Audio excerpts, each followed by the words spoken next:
अस्सलाम वालेकुम व्यूअर्स, मैं हूं शाकिर सोलंकी। व्यूअर्स, पीटीआई की 90 दिन की तहरीक जो है शुरू होने से पहले ही मुतनाज़ा हो गई है। माजी की तहरीक का भी हशर इसी तरह ही हुआ है। ये तहरीक भी अभी से मुतनाज़ा शुरू हो गई है। आलिया हमज़ा साहिबा हैं पंजाब की पीटीआई की चीफ ऑर्गेनाइज़र। उन्होंने सवालात उठाए हैं अली अमीन गंडापुर पर के हवाले से सवालात उठाए हैं कि भाई ये तहरीक उनके बातों से ऐसा लग रहा है कि उन्होंने शुकूक व शुबात का इजहार किया है अली अमीन गंडापुर पर। अली अमीन गंडापुर पर पहले भी शुकूक व शुबात रहे हैं कि ये तहरीक को हाईजैक करते रहे हैं। वैसे सोचने की बात है कि अली अमीन गंडापुर मैं एक और भी खबर पे डिस्कस करूंगा कि पीटीआई ने 5 अपने जो अरकान कौमी असम्बली हैं उनको पार्टी से ही निकाल दिया है। वजह क्या बनी है इस पे के बारे में बताऊंगा। पहले आलिया हमज़ा का जो सवालात हैं उन पे बात करूंगा कि आलिया हमज़ा साहिबा के सवालात से ये खदशा पैदा होता है, ज़ाहिर हो रहा है उसमें से कि अली अमीन गंडापुर जिस तरह पहले हाईजैक करते रहे हैं अब पीटीआई की तहरीक को और नाकाम बनाते रहे हैं, इसी तरह इस तहरीक को भी वो शायद नाकाम बनाना चाह रहे हैं। अली अमीन गंडापुर एक सूबे के वज़ीर आला हैं, पीटीआई के साबिक सूबाई सदर हैं। तो भाई मरकज़ी सदर को या मरकज़ी चेयरमैन को ये ऐलान करना चाहिए था, न कि अली अमीन गंडापुर को। तो मरकज़ी चेयरमैन जो हैं पीटीआई के बैरिस्टर गोहर, वो अली अमीन गंडापुर के साथ बैठे हैं। अपोजिशन लीडर 2 जो हैं कौमी असम्बली में भी सेनेट में भी, उमर अयूब साहब कौमी असम्बली में अपोजिशन लीडर, शिबली फराज साहब सेनेट में अपोजिशन लीडर। तहरीक का एहतजाज का ऐलान उनको भी करना चाहिए था, या और भी लीडर्स हैं, लेकिन वज़ीर आला चेयरमैन से ऊपर तो नहीं होते ना अपोजिशन लीडर जो कौमी असम्बली में लीड कर रहे हैं और सेनेट में लीड कर रहे हैं, बड़े इदारे हैं, मरकज़ी इदारे हैं। तो ये सूबाई हुकूमत के जो सरबराह हैं, चीफ एग्जीक्यूटिव हैं, वज़ीर आला हैं, वो ऐलान कर रहे हैं। तो इसकी वजह से भी शुकूक व शुबात पैदा हो रहे हैं कि भाई ये हाईजैक तो नहीं कर रहे या हाईजैक तो नहीं कर ली है ये तहरीक अली अमीन गंडापुर ने। आलिया हमज़ा साहिबा ने सवाल उठाया है कि भाई ये जो तहरीक का ऐलान किया गया है, प्लान क्या है, क्या प्लान अनाउंस किया गया है। मुझे तो ये समझ में नहीं आ रही कि भाई 5 अगस्त को जलसा करना था। इमरान खान 5 अगस्त को गिरफ़्तार हुए थे, तो 2 साल मुकम्मल हुए हैं। तो ये 5 अगस्त के जलसे के एहतजाज के मुकाबले में ये 90 दिन कहाँ से आ गए, ये सवाल है।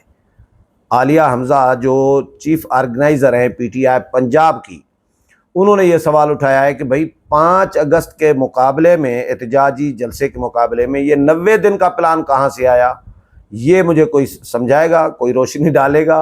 उन्होंने बयान जारी किया है और उसके साथ उन्होंने ये भी कहा है कि भाई सवाल उठाया है कि तहरीक शुरू कहाँ से होगी, ख़त्म कहाँ तक होगी।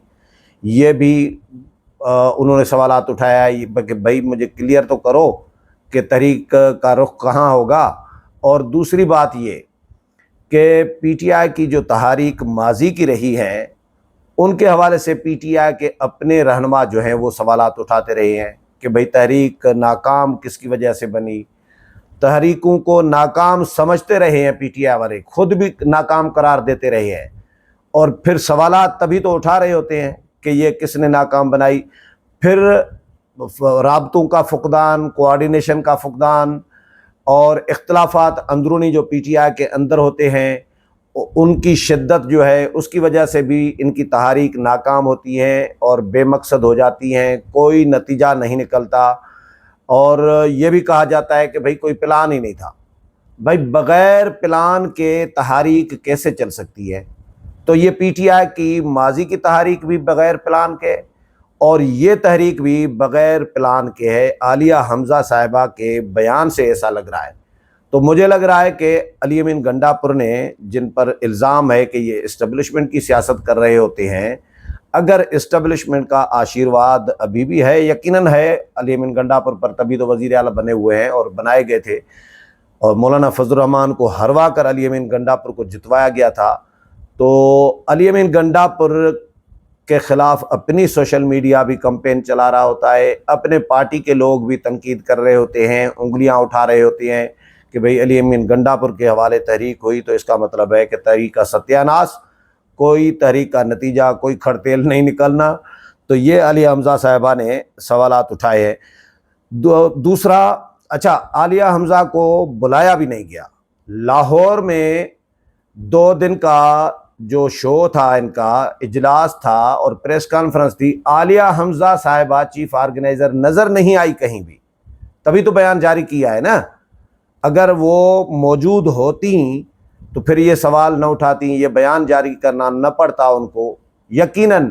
اور یہ حیرانگی کی بات ہے کہ بھئی پنجاب میں آپ مرکزی میٹنگ کر رہے ہیں پی ٹی آئی کی لاہور میں، اور پنجاب کے چیف آرگنائزر کو، خاتون کو نہیں بلا رہے، تو اس کا مطلب کیا ہے؟ اس کا مطلب ہے کہ یہ کوآرڈینیشن کا بھی فقدان ہوگا اور ان کے درمیان رابطوں کا بھی فقدان ہوگا، اور پھر کہا جائے گا کہ جی پنجاب نہیں نکلا۔ بھائی پنجاب کو آپ نے میٹنگ تو پنجاب میں آ کے کی، لاہور میں آ کے کی، فیصلہ اناؤنس لاہور میں آ کر کیا ہے، لیکن پنجاب کی چیف آرگنائزر کو آپ نے اعتماد بھی نہیں لیا، پنجاب کی قیادت کو آپ نے اعتماد بھی نہیں لیا، تو یہ کہاں سے کیوں نکالیں گے پھر وہ پنجاب سے لوگ نکالنے پہ بھی ان میں لڑائیاں ہوتی ہیں کہ بھائی اختلافات کی وجہ سے وہ ایک دوسرے کو دیکھ رہے ہوتے ہیں، خرچہ کون کرے گا؟ صرف لوگوں کو نکالنا تو نہیں ہوتا نا، ان پہ خرچہ بھی کرنا ہوتا ہے، تو نہ خرچہ کرنے کے لیے کوئی تیار ہوتا ہے، نہ لوگ نکالنے کے لیے کوئی تیار ہوتا ہے۔ خرچہ علی امین گنڈاپور کر رہے ہوتے ہیں کیونکہ صوبائی حکومت ان کے پاس ہے، صوبائی حکومت کا خزانہ ان کے پاس ہے، وہ خزانے کے منہ کھول دیتے ہیں، اور وہ خود کہتے ہیں کہ بھئی سرکاری مشینری، وزیر اعلیٰ ہوں میں، چیف ایگزیکٹو ہوں، اور میری مرضی ہے کہ میں جہاں بھی استعمال کروں، آپ کون ہوتے ہیں میرے سے پوچھنے والے؟ میری مشینری ہے، میں سرکار کا سربراہ ہوں۔ تو یہ خود تسلیم کرتے رہے ہیں کہ بھئی سرکاری وسائل ہم استعمال کرتے ہیں اور سرکاری مشینری بھی استعمال کرتے ہیں۔ تو دوسری خبر جو ہے وہ یہ ہے کہ جی تحریک انصاف نے 5 اپنے منحرف اراکین جو ہیں قومی اسمبلی، ان کو پارٹی سے نکال دیا ہے، اور ان کا باقاعدہ نوٹیفیکیشن بھی جاری کر دیا گیا ہے۔ ان پر الزام ہے کہ 26ویں آئینی ترمیم پر انہوں نے حکومت کو ووٹ دیا تھا اور پارٹی پالیسی کی خلاف ورزی کی تھی، پارٹی کے فیصلے کی خلاف ورزی کی تھی، یہ منحرف ہو گئے تھے، اس لیے ان کو پارٹی سے نکال دیا گیا ہے۔ بیرسٹر گوہر کے دستخطوں سے ان ارکان کو نکالا گیا ہے اور لیٹر جاری کیا گیا ہے، نوٹیفیکیشن باقاعدہ، اور بیرسٹر گوہر کہتے ہیں کہ ان کو ہم نے شوکاز نوٹس دیا تھا کہ وضاحت کریں، انہوں نے شوکاز نوٹس کا جواب نہیں دیا، اس کے بعد ان کو اب پارٹی سے نکالا ہے، اور ان کے خلاف ایک اور مزید کارروائی بھی کی جائے گی، وہ یہ کہ قومی اسمبلی کی رکنیت بھی ان کی خطرے میں ہے اس وقت، اور پی ٹی آئی نے عندیہ دیا ہے کہ دوسری جماعت میں شمولیت پر نااہلی کے بھی یہ مستحق قرار دیے گئے ہیں، اور مطالبہ کیا گیا ہے کہ ان اراکین قومی اسمبلی کو قومی اسمبلی کے عہدوں کے لیے بھی نااہل قرار دیا جائے۔ تو یہ 2 خبریں تھیں۔ اس سے پہلے بہت سارے لوگ نکالے گئے ہیں پی ٹی آئی سے، پی ٹی آئی میں تو اتنے لوگ نکالے گئے ہیں جتنے کسی بھی پارٹی سے آج تک نہیں نکالے گئے۔ شیر افضل مروت کو شوکاز نوٹس ابھی ریسنٹلی شیر افضل مروت کو بھی دیا گیا تھا، پھر خبریں چلی کہ پارٹی سے بھی نکال دیا ہے۔ تو اس طرح سندھ اسمبلی کے ممبران ہیں، کے پی اسمبلی کے ممبران ہیں، بہت سارے لوگوں کو نکالا گیا ہے، لیکن 5 ایم این ایز کو اس وقت پی ٹی آئی نے آج جو ہے پارٹی سے نکال دیا ہے۔ امید ہے پروگرام پسند آیا ہوگا، اگلے پروگرام میں پھر ملاقات ہوگی، تب تک اجازت چاہتا ہوں، اللہ حافظ۔